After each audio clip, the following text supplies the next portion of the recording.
1978. Well, I trained in England. I've been an ATR since 1993.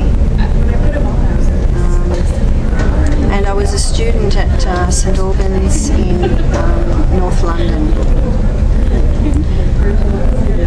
Okay, I really actually didn't decide on a career in art therapy.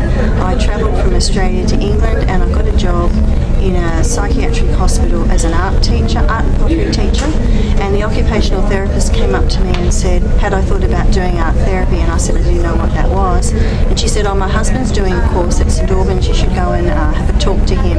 So I did that, and then I as an international applicant, wasn't sure I would even get on, but I managed to get on the course, and then I had to pay an international fee and managed to get a thing called a TOPS grant, which in those days was something they were awarding to people who were working in Britain who wanted to improve their skills in their workplace. So I got a TOPS grant, and the TOPS grant paid for my international fee, which was pretty lucky. And then, then I felt like I should stay in England and give something back. So I then worked for 5 years after that.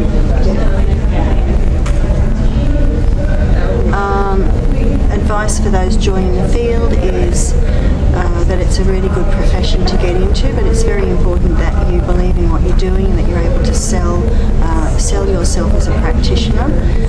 If you just sit and wait for jobs to come to you, it's unlikely to happen. So you really got to get a toe in the door and try to convince the agency that your skills are worthwhile for them to employ.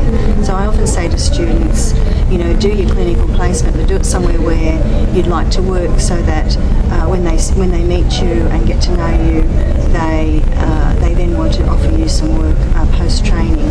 Also, if you're trying to get a job, offer to do some voluntary or very low fee paying work for about 4 sessions, and have one of their key workers there as your co-therapist. So it's maybe a psychiatric registrar or a head nurse, anyone who's in some position of authority to make a recommendation that you be employed.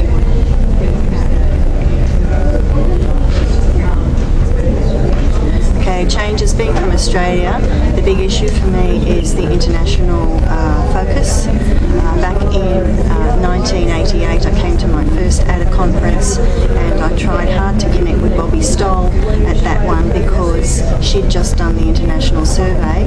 I wrote to her after that conference and proposed an international panel, and then we submitted that proposal to ADA, and that panel happened at the 89 conference, which was the Painting Family Portraits, and we worked together to launch the International Networking Group, which has now really established itself. So Bobby handled membership and networking, and I handled the newsletter, and then now the issues that were burning for me back then are still around and not addressed, which is the idea of international credentialing, looking at global training standards, and generally trying to get the profession with more of a global perspective. At the CAPE meeting, we talked about earning credits towards credentialing or having training recognised. The best thing about being an art therapist is that it offers a career alternative if you've got a visual art degree.